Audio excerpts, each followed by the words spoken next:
Right. We are ready to roll here this morning. It is April 25th, 2020, and we are studying the big book of Alcoholics Anonymous, and we are in Bill's story. And since we were all virtually in Ireland last week, we were there by Zoom. I'm going to remind everybody today, or I'm going to tell everybody today, that next week we will not be meeting in this forum. Next week we are going, by the magic of Zoom, we are going to be going to Edmonton, Canada. I do not have the details on codes, passwords, anything like that, but we're going to be doing from, I believe, 7 a.m. or 8 a.m. my time. That's going to be, I believe, let me make sure I have the time correct. No, yeah, this is April. I'm going to look at May because it's May 2nd. It's going to be 8 a.m. Pacific time. We're going to be going to Edmonton, Canada, and my friend Jen A. is going to post the numbers, the codes, and everything. Me, Larry K., and Jen are going to be doing a retreat for the folks up in Edmonton, Canada, and we are extending to every one of you guys a heartfelt invitation to join us. I believe that there is a minimal cost involved, but as that is above my pay grade, I couldn't tell you. The cost isn't going to be anything anything that is going to break the bank. So I'm going to hopefully remember to say that at the end of this session. But for the purpose of this session, we are in Bill's story. And when we pick up after our review, we're going to be on page 7, the paragraph, "But it was not." But before we do, let's take a little bit of a review as to what we have been talking about over the course of the last couple of weeks, with the exception, obviously, of last week. Bill Wilson is an alcoholic. He was born in East Dorset, Vermont, and he and his sister Dorothy were raised by their maternal grandparents after alcoholism broke up the marriage between Bill's mom and Bill's dad. Bill's mom is kicking Bill's dad out because of his alcoholism. She just couldn't take it anymore, and she showed him the door. She just could not take it anymore. Bill's paternal grandfather, Grandpa Wilson, was also an alcoholic, and although he became a dry drunk and his marriage did not end in divorce, Bill saw that Grandpa's alcoholism was more than just a passing problem. And he has been warned by his family. He has been warned by his mother. He's been warned by his grandma.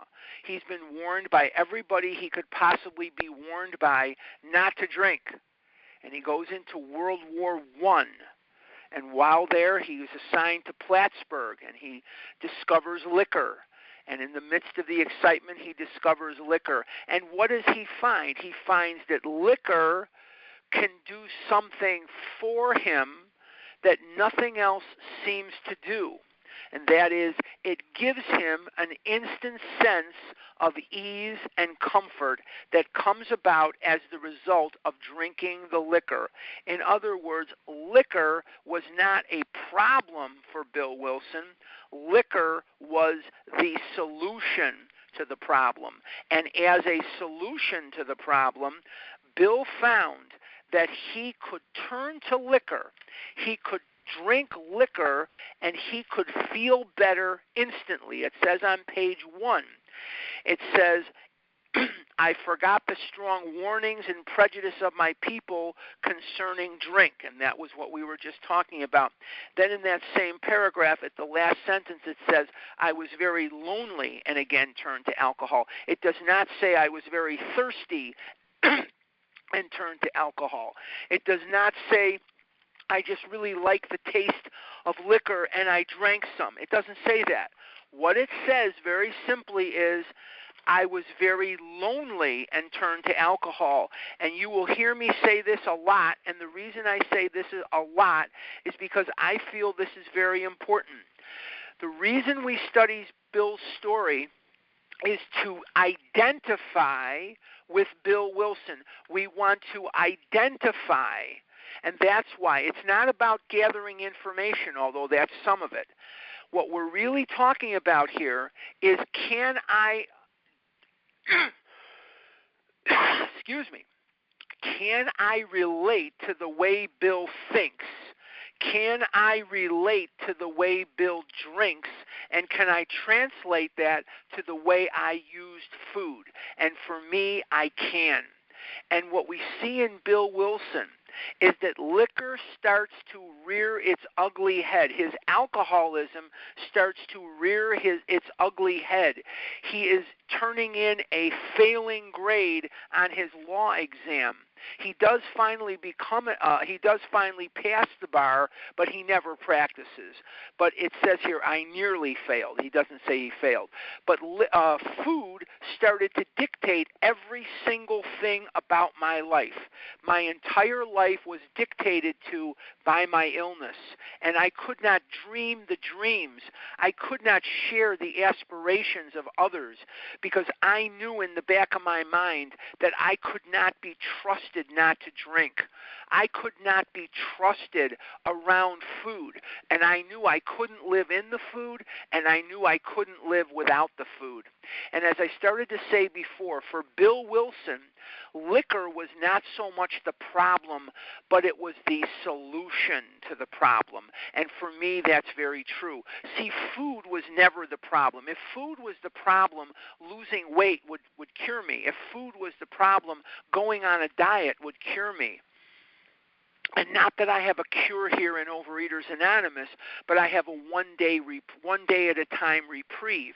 You see, we think that food is the problem and weight is the problem. It's the solution to the problem. So if food is the solution to the problem, what is the problem? The problem is the buildup of everyday, normal human emotion. And as fear or happiness or anger or regret or remorse or that feeling of selfishness where the world and the people in it are just not sticking to my script, that frustration is going to build and get a little higher and a little higher and a little more intense, and my brain is going to send out a signal. Now, I'm not aware that the signal is being sent out, but what the brain is going to send out a signal for me to do is to eat food, not just any food, not broccoli, not cauliflower, unless these things are fried or dipped in cheese or what have you. It's going to send out a signal for me to eat French fries. It's going to send out a signal for me to eat potato chips. It's going to send out a signal for me to eat whatever it is, cheeseburgers, whatever that might be. Because my brain knows that the relief that I'm going to get from eating that food, which is called the effect, Dr. Silkworth says this is the effect. The effect is that sense of ease and comfort that comes instantly by eating the food. And I eat the food. And for about 9 seconds, I do feel fantastic. You couldn't feel better. Oreo cookies will do something for me, not to me, for me, that nothing else does except a spiritual awakening as the result of the steps. And what does it do?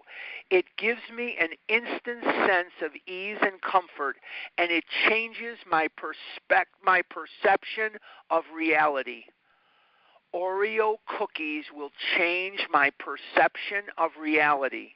And what we're going to see in Bill Wilson is that liquor is going to change his perception of reality, and Dr. Silkworth calls this the effect. And he tells us in the doctor's opinion that this effect is so elusive that we will pursue it to the gates of insanity or death. And Bill, when the stock market crashes on Black Tuesday, these people, not all of them, but some of them are killing themselves. Excuse me. Some of them are jumping off the building because they cannot envision a life without the wealth in the stock market that they have built up over the years, and now it was pretty worthless. It was absolutely worthless. And he goes back to the bar. Why? He knew without knowing intellectually that he could find relief at the bar in exactly the same way I could find relief in food, in the refrigerator. So if food is the solution to the problem, that would be great if I didn't have the physical allergy. See, if I didn't have the physical allergy, what I would do is I would carry around a bottle in my pocket or a jar or something. I would carry it around and I would fill it with M&Ms. And every time I got angry or every time I got scared or every time I felt a little bit of social anxiety, I would pop an M&M in my mouth and I'd be fine. But see, that effect or the mental twist that drives me to seek the effect, that's more accurate. That mental twist that drives me to seek that effect in food is only half my problem. The other half is in the body. And what we see in Bill Wilson and what we see described in the doctor's opinion is this physical allergy.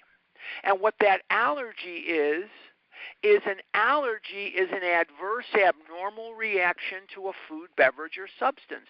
And people would say to me for a long time, don't eat candy, you're allergic to it. And I'd say, you must be crazy. I'm eating 50, 60 candy bars a week or a day. I'm not breaking out in a rash. I don't have hives. I don't have itchy, watery eyes. And they said, never mind, just don't eat it.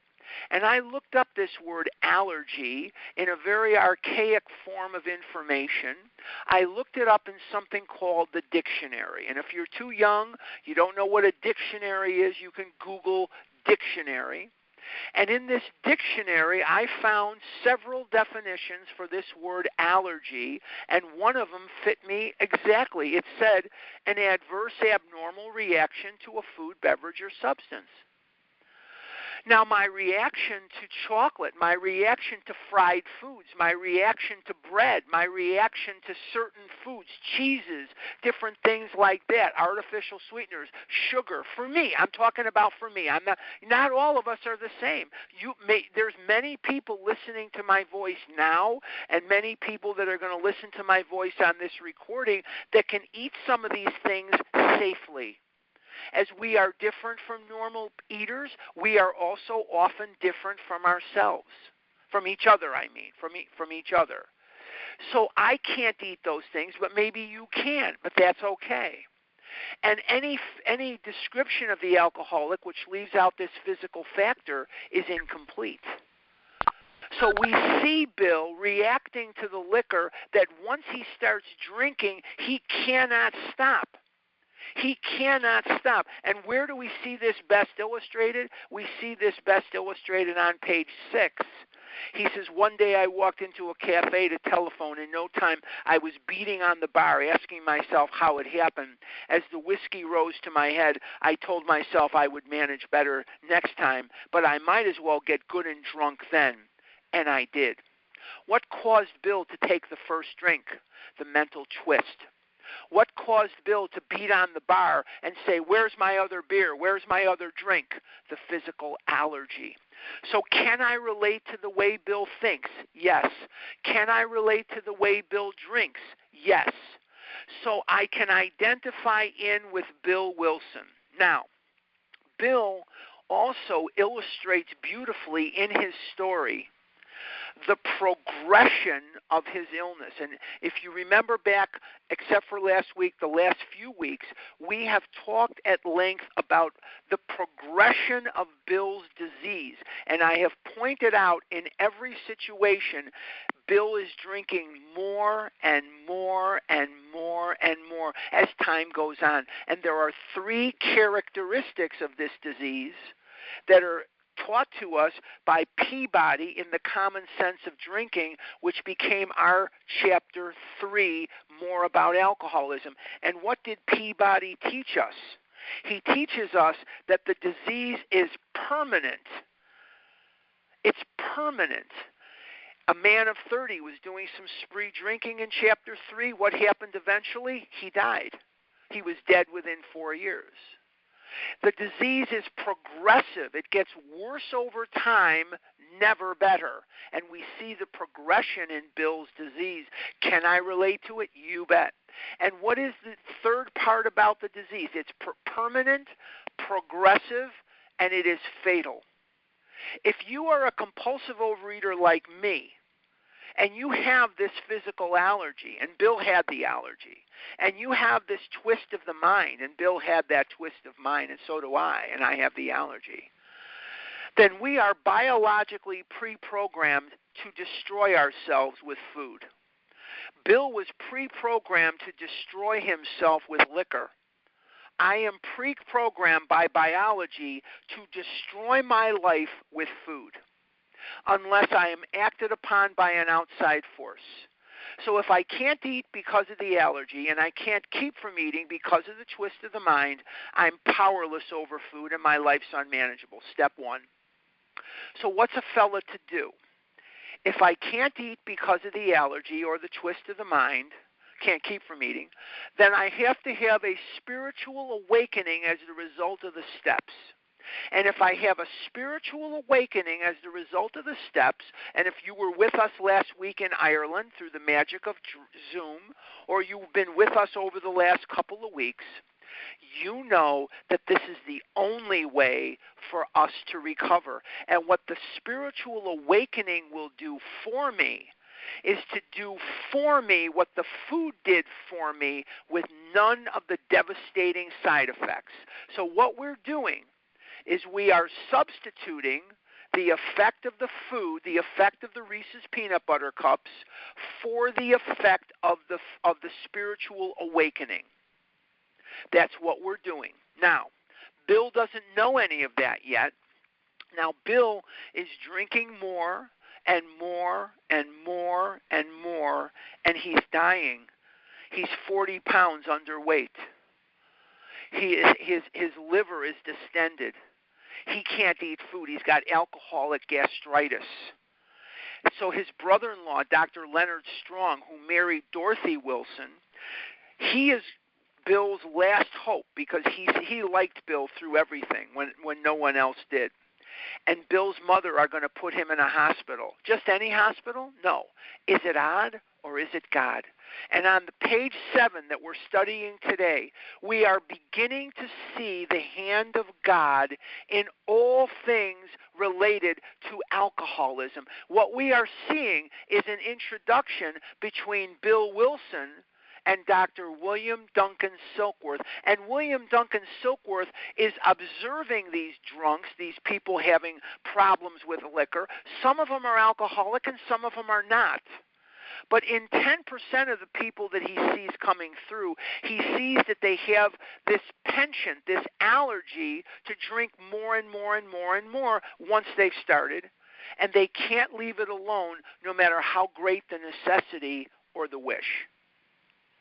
So with that in mind, Bill has been hospitalized in April of 1933. He has now been released from the hospital. It is now March of 1933, and he's about to go back into the hospital. Let's pick it up on page 7. But it was not. I'll give you a second to get there. Page 7, but it was not. And remember that we are now entering into Bill's second hospitalization of 3 for his alcoholism. But it was not, for the frightful day came when I drank once more. So Bill has been dry now for almost a year, and the emotions are building up within him. The fear is building up with him. The frustration of the depression is building up within him. I hear this from people today. Maybe we're not suffering the same kind of depression, but I'm hearing from people every single day that are having trouble with the economic uncertainty of the times. I'm hearing from people every day that they're struggling with the isolation that the settle-in-place orders have given them. I'm hearing from people every single day that are going stir-crazy. And so we see the similarities in Bill's life and in our life, right? The curve of my declining moral and bodily health fell off like a ski jump. In other words, he was doing relatively okay when he was dry drunk. Now that he's drinking again, he is now not eating again. He is now unable to function. Now, there's a vast difference between a dry drunk and someone who is sober. Someone who's a dry drunk is just hunkered down and not drinking, but they're not having a spiritual awakening as the result of the steps. Someone who is sober, who is having a spiritual awakening as the result of the steps, is a pleasure to be around. You hear all the time, this one's got 30 years of sobriety or abstinence, and this one's got 1,000,000 years of sobriety or abstinence. I'll take someone with 6 months. I'll take someone with 3 weeks. If they're really sober and they're working a program, they are a joy to be around. But someone who's dieting with group support, who's hunkered down, hanging from the chandeliers, stark, raving abstinent, that's a hard person to be around. He's dry drunk, but he's not sober yet. Let's see where we go from there. He says, I returned to the hospital. This is going to be April of 1934, 1 year after his first hospitalization. Bill is back in the town's hospital. This was to finish the curtain, it seemed to me. My weary and despairing wife was informed that it would all end with heart failure during delirium tremens, or I would develop a wet brain, perhaps within a year. Let's take a look at that. You see, Dr. Silkworth does not know yet that there is a solution for alcoholism. What does Dr. Silkworth know, and what does Dr. Silkworth not know? Dr. Silkworth, with no scientific backing, no laboratory backing, is observing, and all this is an observation, that about 10% of the patients that come into the town's hospital, which at that time was the leading hospital in the country for the treatment of drug addiction and alcoholism, he sees that about 10% of the patients that come in are different from the 90%. They cannot stop once they start, and they cannot stay stopped. See, a lot of these people, about 9 out of 10, they got into some serious trouble from drinking. Some of you took drugs in college. Some of you drank in college. Some of you drank heavier than others in college. But you were able, if you're not alcoholic, you were able to stop. You were able to close the door on that part of your life and never return to it. Bill Wilson's type of person, of drinker, not of alcoholic, of drinker, Bill Wilson's type of drinker and Harlan's type of eater means I am unable to stop even though I have serious intellectual reasons for doing so. Like, I'd like to get a wife. I'd like to be married. I don't want to live alone. I don't want to die alone. I'd like to look good. I'd like to feel good. I want to be healthy. I don't want to be morbidly obese. I want to be healthy. I do not want to walk around as a big fat person that's just not comfortable for me. But despite all that, if I don't work the steps, I will become that morbidly obese monster once again, because my brain will justify in my brain that it's okay to eat the candy just this time.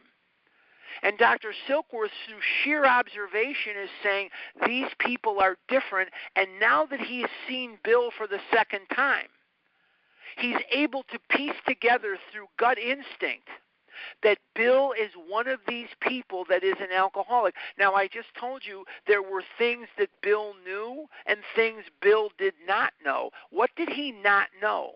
Not Bill, I'm sorry, Dr. Silkworth. Dr. Silkworth. There are things Dr. Silkworth knew, and there are things Dr. Silkworth did not know. What did he not know? He did not know that there was a solution to this situation. So he's telling Lois, upon looking at Bill, Bill is progressively worse than the last time he was in the hospital. Bill is in worse trouble with his drinking. So Silkworth is correctly assessing that Bill is one of these alcoholics, and he's having a conversation with Lois that Bill is going to end up with heart failure during DTs, that shaking that they do, or he's going to develop a wet brain. What's a wet brain? See, a wet brain is really a dry brain. They call it wet brain because it comes from drinking, so they call it wet brain. That's a misnomenclature. What is a wet brain? The brain and the liver, like all cells in the body, become dehydrated when we drink liquor to excess. When I put liquor in my body, what's happening is that many of the cells in my body are getting dehydrated. That's why I'm not an alcoholic, and I'm not even a drinker. I'm a teetotaler. I've been a teetotaler my whole life. I don't like the taste of liquor, and I sure as hell don't like the smell of it.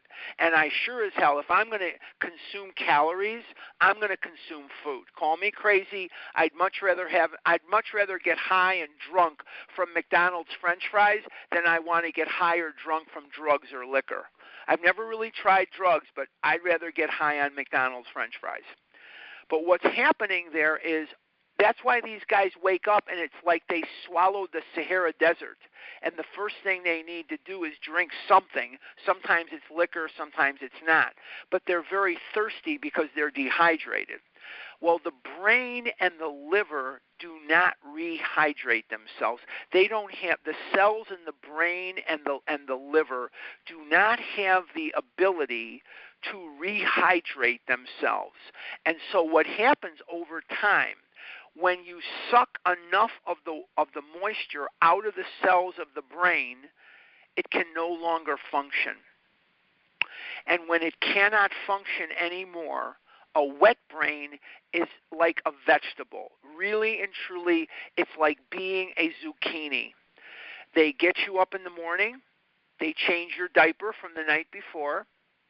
They plop you in front of the television set and they feed you breakfast. They come and change your diaper. They come in and they feed you lunch. And they change your diaper, and eventually they'll feed you dinner, and eventually they'll put you in bed, and that's your day. Every day for the rest of your life. You see, at least Alzheimer's has the decency to kill you. At least Alzheimer's has the decency to put you out of your misery. But wet brains can live like that for decades. They don't know anybody. They don't know anything. They haven't got the slightest idea if they're foot or horseback.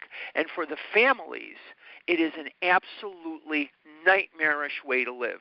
It is a nightmarish way because they go and visit you, you don't know them, and they don't know you, and it is a nightmare.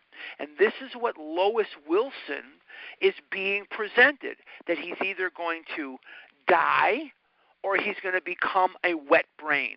I don't know what's worse. I probably would prefer death over being a wet brain, but these are the prospects that she's going through. Now let's continue. She would soon have to give me over to the undertaker or the asylum. And what they would do with a lot of these guys is they would put them in an asylum. And the asylum is not a very nice place. You see, you may have a picture in your brain of a treatment center, which by today's standards is very humane compared to the asylums of my childhood. In Chicago, we had Dunning, we had Irving Park and Narragansett. They would have these guys in there, and they would just kind of house them in there. And it was just a nightmare, just an absolute nightmare. So this is what Lois is going through. So let's set the scene. It's now 1934. It is now May of 34. Bill is being released from his second hospitalization. He is sober, but he's not sober. He's dry. And he now knows something is wrong. You see, Silkworth and Lois are not sharing this information with him. They feel that it's best that they don't, but he's going to kind of discover it on his own.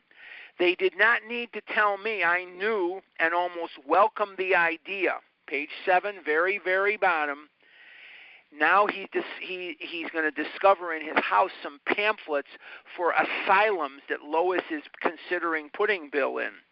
It was a devastating blow to my pride. I, who had thought so well of myself and my abilities, of my capacity to surmount obstacles, was cornered at last. Now let's go back, if we can, to page 1. If you would, go back to page 1, because I want to continue pointing out to you the deadly progression of the illness, that this is an illness that is progressive. And what I'd like you to do on page 1 is go to the very last paragraph. And this is now the end of World War I. World War 1.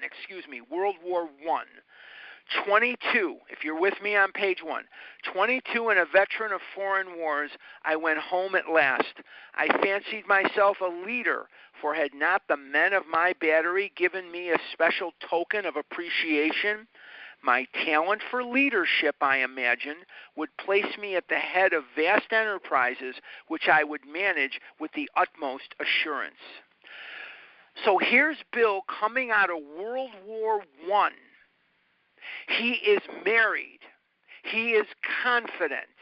He believes in himself. He knows that he's a smart guy. He knows that he's a hard worker. Now when we go to the top of page 8, he doesn't have the capacity to surmount obstacles anymore. He's cornered at last. Now I was to plunge into the dark, joining the endless procession of sots who had gone on before. I thought of my poor wife. There had been much happiness after all. What would I not give to make amends? But that was over now. What had changed in Bill? Was it just his attitude, where he goes from confident to doubting himself? No.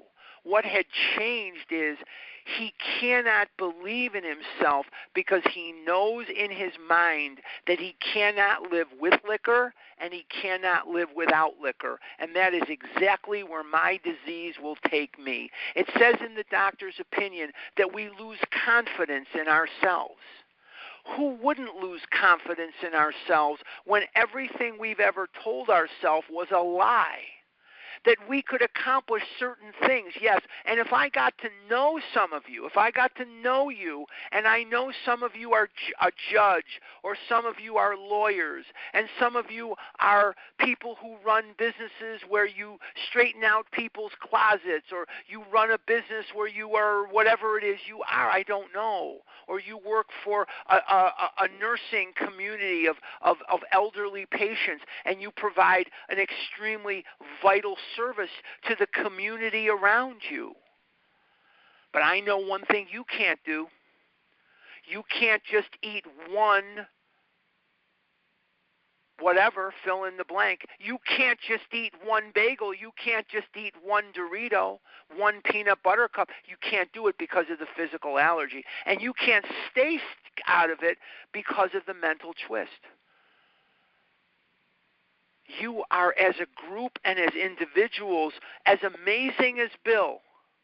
But when we look at the progression of Bill's disease, when we look at the progression of how Bill is thinking about himself, we see the devastating, fatal blow that the disease gives you. And what is the most fatal blow that this disease can give you before death? Hopelessness. Hopelessness. It can give you no belief in God and no belief in yourself. And when you do not believe in God and you do not believe in yourself, you are almost good as dead in the eyes of the disease because it has cut you down. You can't rely on God. You can't rely on yourself. You're no longer optimistic. You can't hold a positive thought in your head. And now the disease has you. And that comes about by disappointing yourself every day of your life, telling yourself, I'm not going to eat this, I'm not going to eat that, and then there you are doing it. So you lose credibility with yourself. What is one of the biggest shifts in my attitude since I got into recovery? Yes, I've lost 500 pounds. That's very nice. I almost wish I didn't. I almost wish I didn't have that kind of number because I don't want that to distract you. I think I'd rather you didn't focus in on my weight loss, okay? Please don't focus in on my weight loss, okay? Focus in on this. I went from somebody who hated my guts to somebody who likes me now. I used to believe that if a woman got to know me, she'd run away from me and never want to be with me. Now I believe that if she really got to know me, I'm a pretty good guy. I used to hate me. Now I like me. I'm able to speak my mind. I'm able to say no when I mean no and yes when I mean yes. And I'm able to function in the world without being who you want me to be. I had to jump ahead of you so that I could be who you wanted me to be so you would like me. I want you to like me. I think it's great if you do. If you don't, that's okay. That's okay. But Bill Wilson illustrates beautifully in his story, and see, this is missed by a lot of sponsors. A lot of them don't know it themselves, and a lot of them don't know to point it out to you. But what we're seeing in this few paragraphs here, we are seeing the most graphic illustration of the progressive nature of the disease, that it is not just about weight, it is not just about food, it is about the spirit that you have that is being killed off. It is about how you think about yourself and the world around you. And there's 3 results of working the steps besides having had a spiritual awakening as a result of them. We tried to carry this message to compulsive overeaters and to practice these principles in all of our affairs. Besides that, what you have is you get right with yourself, you get right with God. Actually, you get right with God first. I'm sorry. Get right with God, get right with yourself, and then right with your fellow human being. And as you start to evolve in your recovery, as you start to develop your recovery, what happens is your whole perception changes from one of negativity to one of positivity. And not only do you start to see in others that there is good in the worst of us and bad in the best of us, that we're all human beings and we're all children of God, you start to see that about yourself. And how it happens for most people is we start to see the humanness of our fellow human being and start to, we start to accept them. One second, let me just grab I'm sorry, I needed a sip of water. My throat was just dry. I'm sorry. Pardon me. We start to see it in others, and then little by little by little by little, we start to see that we too are human beings, that we're not bad people trying to get good, that we are sick people trying to get well. This is huge, and that's why I spend time talking about it. Because you see, for a long time when we get into program, the scale is our report card. If the scale's going up or down depending upon where you are, and some of us are compulsive overeaters like me, that if we are in the disease we're going to be obese, and some of us are not. There's people listening on the line right now. You would look at these people. I'm thinking about several in specific people that I know very well. If you looked at them, you'd think that they were movie stars. They're so physically beautiful, they're so physically attractive that it's beyond any description. And you would never look at them and say, oh my God, these are people that are sick with food. You wouldn't know it in a million years. But they are garbage, dumpster diving, back alley, compulsive overeaters. All you'd see are feet and ankles in the dumpster as they dive for crusts of food. That's the disease that how it manifests in them. Some of us are bulimic. We get a high, or we get that effect from purging through vomiting, exercise, or laxatives. And when we do that, we eat sometimes massive quantities of food, and then we purge it one way or the other. Laxatives for some, vomiting for some, or exercise for some, or a combination of all three. Some of us puke, and some of us also over-exercise, and some of us use laxatives as a combination of all three things. Some of us are anorexic, and we get a high from restricting the amount of food we eat, and some of us are, in reality, severely underweight, and we become anorexic. And if you combine that with the body dysmorphic disorder, we'd often, as anorexics, I'm not anorexic, but we don't see it. And we think we're okay, and we think if we're scared to eat because we're going to get fat. These are manifestations of exactly the same disease. I don't know how many of you know this, and I don't want to get too sidetracked, but in the early 1980s, there was a movement afoot to get the bulimics and the anorexics out of OA, that OA was a place for compulsive overeaters, not a place for people who compulsively undereat or who purge. And that's why in San Diego, California, at around that time, about 1981, there was a 12-step program for bulimics and anorexics. And then OA came to its senses, thank God, and said, wait a minute, we acted too hastily, please don't leave. Thank God. Thank God.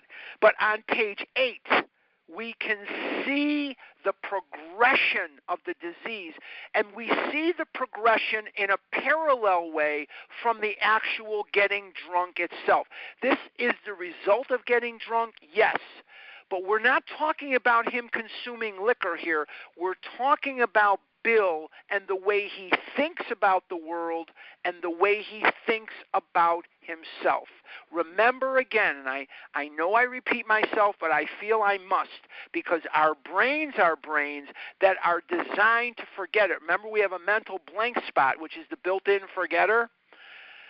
The disease is permanent. The disease is progressive. And the disease is fatal. Once you lose hope, once you lose faith, once you lose that idea that tomorrow might somehow be better, you're on your back in this thing. You're in the spider web. You're the fly in the spider web, and only God is going to be great enough to get you out. And as I wanted to kill myself, as I wanted to die, as I reached for God as a last resort when all other measures were not succeeding, he whispered on the embers of my heart that were black from wanting death, and they burst into flame, and they light me today. If you're listening and you're in recovery, great. But if you're not, and you're thinking that you hate yourself, and you're thinking that you hate God, reach out for some of us. We are here with you. We are trudging the road of happy destiny right here with you. Let's cover some more ground. No words can tell of the loneliness and despair I found in that bitter morass of self-pity. Stop right there. You're alone. You see, the ego has 3 jobs. Make me right. Make me feel good right now, and make me different. And I looked at the world and I said to myself, you don't understand my pain. I'm different. I'm fatter than you, and I didn't have what you had, and you had a trust fund, and you had this, and you had that, and you have girlfriends, and I don't, and you have this, and I don't. That is all manifestations of the disease of compulsive overeating, that somehow I am different, so what the hell is the use anyway? I might as well get good and drunk this time, and I did. I'm using Bill's words, not Harlan's words, when it says on page 6, I was in no time, I was beating on the bar, asking myself how it happened. As the whiskey rose to my head, I told myself I would manage better next time, but I might as well get good and drunk then, and I did. This is important stuff. This is a description of the progression of the disease of alcoholism. Can I relate? Yes. I was full of loneliness. I was full of despair. I was full of self-pity. Let's continue. Quicksand stretched around me in all directions. What is quicksand? It's not liquid enough to swim in. It's not solid enough to stand in. And if it's not liquid enough to swim in, and it's not solid enough to stand in, I am eventually going to drown in the quicksand. Quicksand is fatal. You can't swim in it. It isn't liquid enough. You can't stand in it because it won't support your weight. And it is fatal. You fall in there, you're in trouble. Quicksand stretched around me in all directions. In other words, he had no hope. Hope was what he needed. And I had met my match. I had been overwhelmed. Alcohol was my master. That is one of the best descriptions of step one ever written. That he is powerless over food and his life is unmanageable. He loves Lois and Lois loves him. But he can't be married. He can't show up for a relationship. He cannot show up for a relationship. Why can't he show up for a relationship? Because he's constantly thinking about where he's going to get his next drink. He isn't thinking about the other person. And if you're going to be married, or you're going to be in a friend relationship, or a work relationship, or any type of relationship, you're going to have to listen when the other person is talking, and you're going to have to respond to them, and when you're hostile toward them, they're going to pick up on it. You know, I had German Shepherds for years. Years and years we had German Shepherds. We had all kinds of dogs. We had Honey Bear and Heidi, and we had Hallis and Emma, and we had all kinds of them. Dogs. When you don't want them around, they pick up on it in 2 seconds flat. They are very intuitive. So are people. And when all you're thinking about, or all I'm thinking about, is how am I going to get my next McDonald's French fry? How am I going to get my next Chips Ahoy? How am I going to get my next whatever? Fill in the blank. I'm not present for you. I'm not there for you. And eventually you'll say to yourself, what am I hanging around with this goofball for? I'm going to go hang out with somebody else that's at least available for a relationship. It doesn't have to be romantic. It could be anything. So we see not only the progression of the illness, but as we practice these principles in all of our affairs, the disease is practicing its death. The disease is practicing its absolutely devastating death in all areas of our life. You see, if all the food did was make me fat, it wouldn't be the worst thing in the world. So I'd be fat. If I could be happy and fat, maybe I'd still be, well, I'd be dead. But if I could, just hypothetically, just bear with me for just a second here, okay? If I could be happy and productive and fat, I don't know that I would have come into OA. I wouldn't have suffered the kind of loneliness I suffered. I wouldn't have suffered the kind of deprivation and the emotional starvation and the physical pain that I suffered. So you see in this little paragraph more of how the poison of this disease is weaving its way through Bill's soul. Can I relate to Bill Wilson? You bet that I can. You betcha. Trembling. This is May of 34. Trembling, I stepped from the hospital a broken man. He's being released. He's going home There's nothing more that they can do for him. Nothing. Fear sobered me for a bit. In other words, he was scared. And I've been scared before. I've been scared before for about 5 minutes. About 5 minutes. Then came the insidious insanity of the first drink, and on Armistice Day, that's November 11th, 1934, I was off again. I'll give you the backstory here. Bill is released from the hospital in May of 34. Bill talks about in his story that he was a golfer. Golf permitted drinking every day and almost every night. Remember the story where he was coming up behind Walter Hagen? It is now November 11th, 1934. And Bill says to Lois, and Lois was like his mommy at this point, she had him on an allowance because he didn't make any money. He wasn't working. And he says to Lois, it's a really nice day. It's November. The golf courses here are not going to be crowded. Would it be okay if I went to play? So she says, sure, go ahead. And she gives him money, and he takes the bus, and he's got his golf clubs on the bus, and he's headed for a public course in New York, in Brooklyn. On the bus comes a fella. Now, you wouldn't see this today. He had a big rifle with him, a big shotgun with him. He's going to go do some skeet shooting, some shooting.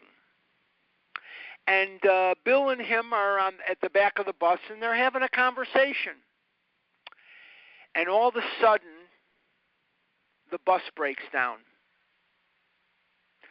And the bus breaks down in front of a bar.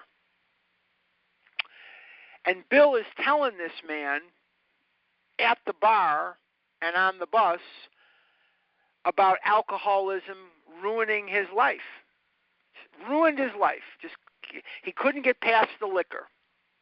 This is November 11th. It's Armistice Day. What we would say today is Veterans Day. The reason it was called Armistice Day is that was when the armistice for World War I was signed.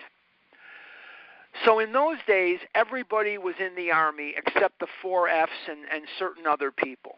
But men were in the Army. There was the draft, and when you became 18, you went down to the draft board, and you signed up, and you went in the Army. That was just what was done. That was very normal.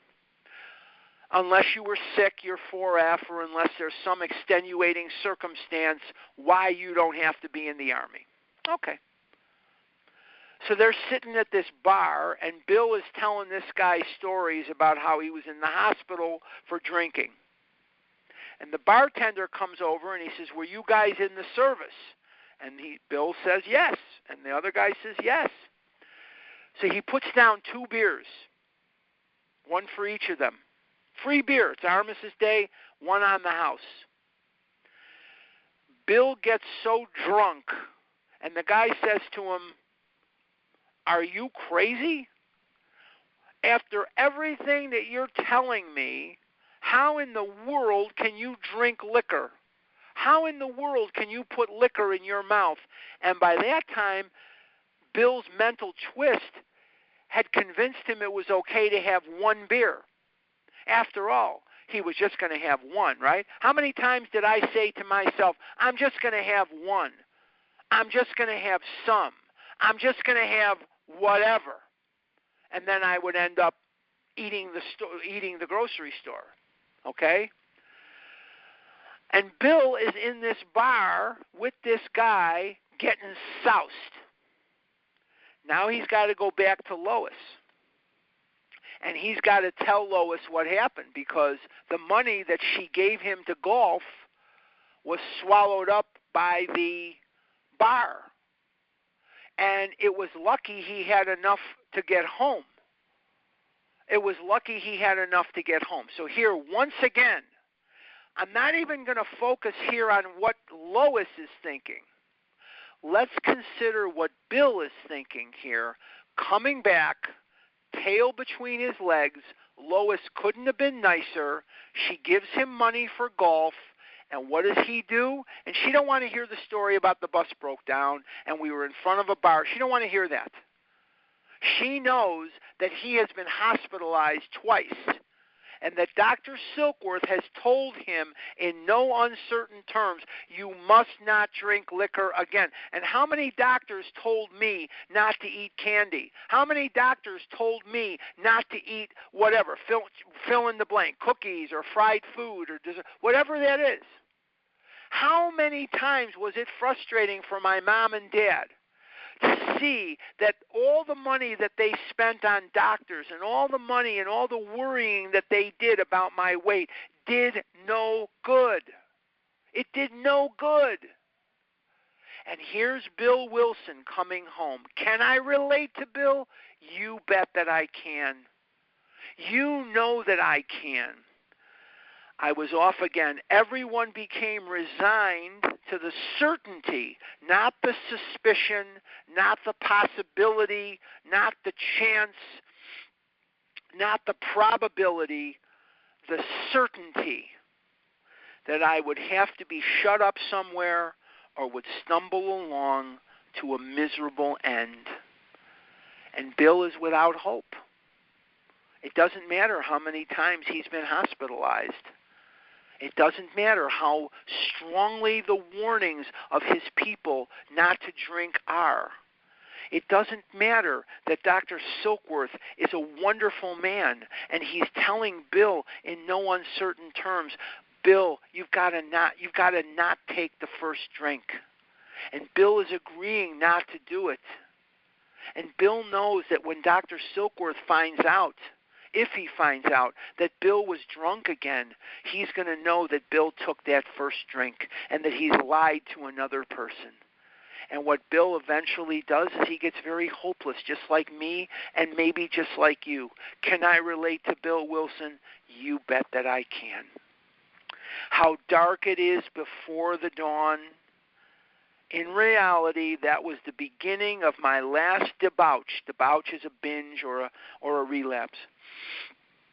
I was soon to be catapulted. I love that imagery. Catapulted, thrown way up above the trees, way big distance, catapulted into what I like to call the fourth dimension of existence. I was to know happiness, peace, and usefulness in a way of life that is incredibly more wonderful as time passes. These are some of the most beautiful promises. Now, what we're going to be learning and what we're going to be discussing, not next week because we're going to Canada, and I hope you're going to come with us to Canada. We're going to Edmonton. It's very beautiful up there. It's right by Banff National Park. And it's just gorgeous up there, particularly this time of year. It's going to be May, springtime in Canada. Oh, it's going to be glorious. But let's take a look at what's going on with Bill Wilson. See, he was going to be catapulted into what I like to call the fourth dimension of existence. What is the fourth dimension? Well, let's look at the first three dimensions. There's width, height, and depth. Width, height, and depth. What is the fourth dimension? The fourth dimension is the dimension of the spiritual. The spiritual. So here's Bill, down on his luck, down on his life. He cannot put together any length of time without drinking. He's an embarrassment to his wife. He's an embarrassment to himself. He is an embarrassment. He doesn't want to live. He's certain that he's going to be locked up or he's going to be dead. He had so much hope and so many dreams and so many possibilities. And he was smart, and he knew he was smart, and he was well-intentioned, and he knew he was well-intentioned, and he had a wife who loved him. They loved each other very much, and I know Bill was a ladies' man, and I know that later on there was, some sort of irregularities in their marriage, to say the least. I get that. I totally understand that. I'm not stupid. But you got to know that these two people loved one another. And there was nothing he wanted more than to give her the husband that he felt that she deserved in him, a husband that she could be proud of, a husband that was sober and forthright. And it is only going to be through God. It is only going to be through his spiritual experience that she is going to get that husband that she's always wanted. So let's take a look at what happened here, that he's going to know happiness, peace, and usefulness in a way of life that is incredibly more wonderful as time passes. Near the end of that bleak November, I sat drinking in my kitchen. With a certain satisfaction, I reflected there was enough gin concealed about the house to carry me through that night and the next day. So he feels satisfied. He doesn't know what's about to happen to him. None of us do. He doesn't have a clue about what we're going to be talking about, not next week, but the week after. We're going to find the history of step 2. What we're going to be finding, not next week, but the week after, we're going to find how step 2 is going to come into Bill's life and our life. And we're going to find that through a very unlikely source of information, a solution to Bill's problem is going to come about. And it's going to come about from a group of people that do not know anything about what alcoholism is or what alcoholism is not. But they're going to give Bill information, and that information is going to change the history of the world forever. And he says here, I dared hide a full bottle of gin near the head of our bed. I would need it before daylight. And he feels satisfied because he's got enough liquor for the near future. He knows that this liquor will keep him drunk. And when he's drunk, he doesn't have to feel anything. And when I'm eating, I don't have to feel a thing. I can live with my food, and no one can touch me because I can feel nothing. But that was a lie, because I felt hopeless. I felt ashamed. I felt embarrassed. I felt the pain of failure. I felt like I had let myself down, and I felt like I had let down my mother and let down my father and let down the generations of my family that I never knew that came before me. And I had let down God. You're not going to tell me that I'm of maximum usefulness to anyone when I'm in the food. It just is not going to be something I'm going to believe. It cannot happen. We're going to study in 2 weeks what is about to happen. What's going to happen is going to change the world forever. The very famous psychologist, very, very famous psychologist, Scott Peck, he says that ultimately the 20th century will be known for 3 things. Number 1, it will be known for man's foray into flight. Kitty Hawk, 1903, the Wright brothers start flying their plane, and it led to the age of flight. Number 2, the atomic/computer age. And number 3, the 12 steps of Alcoholics Anonymous. Now, we're going to end a little early today because I do not want to get into the whole backstory of what's about to happen. I can't do it in 10 minutes anyway. It's impossible. But I want to get into that when we're fresh on May the, let me see here, May the, I believe it's going to be the 9th.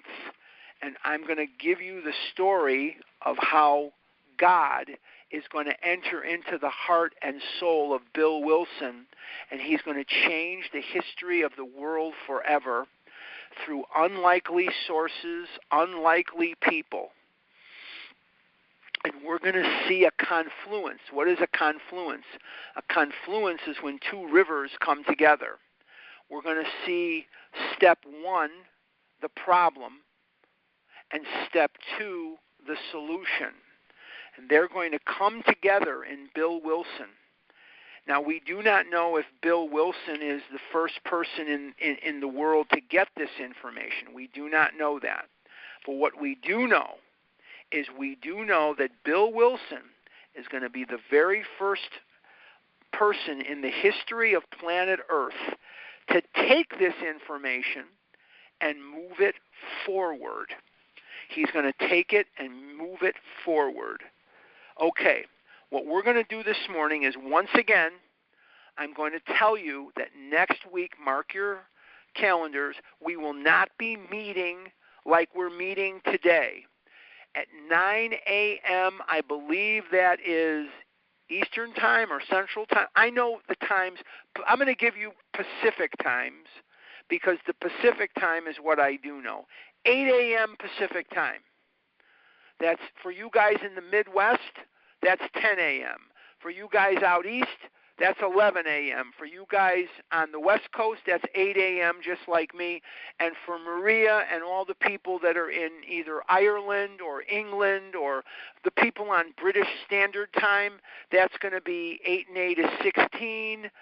16 is 16 minus 10. I think that's 4 o'clock p.m. 8 a.m., 3 is 11, 11 and 5 is, I think it's 4 o'clock. Anyway, you guys will have to figure it out yourself. 8 a.m. Pacific time, we are going to go to Edmonton, Canada. And when we're in Edmonton, Canada, we're going to spring into the Steps Marathon. And Larry K. and Jen A. and I are going to be doing a retreat, and you are more than invited. You are welcome to please join us. This is going to be Zoom, not the same phone number you're dialing into today, not the same codes of today. You're going to dial in on Zoom on your computers or your iPhones so you can see or be seen, or not. If you don't want to be seen, you can shut off the video. And this is how we're going to do it. Jen A. and Nancy J. are people that are above me in pay grade. They know how to do all this stuff, and they're going to post some of this stuff on Vision Trudgers. They make more than I do, and so they understand these things better than me. But Jen A. and Nancy J. are masters of this Facebook and how to put things on there, and I am not. So they're going to put it on there, and it's going to be a bunch of tulips. I'm looking at it right now. It's a bunch of tulips, and that'll tell you that you're in the right place. A bunch of tulips is in the picture, and they'll give you the codes, and they'll give you everything. Nancy J. and Jen A. are the ones that know how to do that. I don't. I assume Pam knows how to do that too, and Maria knows how to do it because these guys are pretty good at that stuff. But what I'd like to do for now, since we have till 11:30, it's 11:09, is I hope this was helpful. You can unmute yourself by pushing *6. And you know, guys, that if you've been with me before, and I know we have some new people on the line, I don't want food questions. Please, God, no food questions. But if you have questions about what we've talked about today or general questions, I'm open. Just push *6 and unmute yourself, and I'll do the best I can to answer. Hi, Harlan. Andy, hi. Hi, Andy. Hi. Are you just being kind of cute with the name Vision Trudgers? Is it actually on a Vision for You? There is a Facebook page called A Vision for You Trudgers. There is a Facebook page which is independent from A Vision for You, but it's called A Vision for You Trudgers. Now, Nancy, if you're on the line, or Jen, if you're on the line, have I got the name of that Facebook page correct? Jen A. or Nancy or Maria or somebody that knows about such things? Let me see if I can bring Harlan, it up. Yeah, Nancy. Oh, thank Hi. God. Okay. Hi. Can you help Andy here? Yes. This is the simplest for me. I have made a photograph of the flyer with the tulips on it. Okay. And I want to give my phone number, and then people can text me. Let me stop the recording before you do. Let me stop. Okay. Let me stop the recording, because otherwise you're going to get calls that you don't want. To stop recording.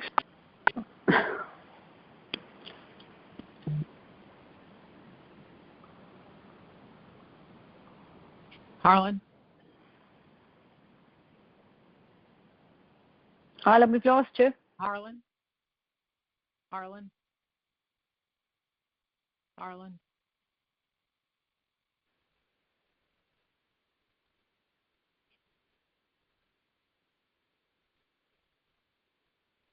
Oh, can you just give your number anyway, even if he doesn't come on? Right back here. Hold on. There you go.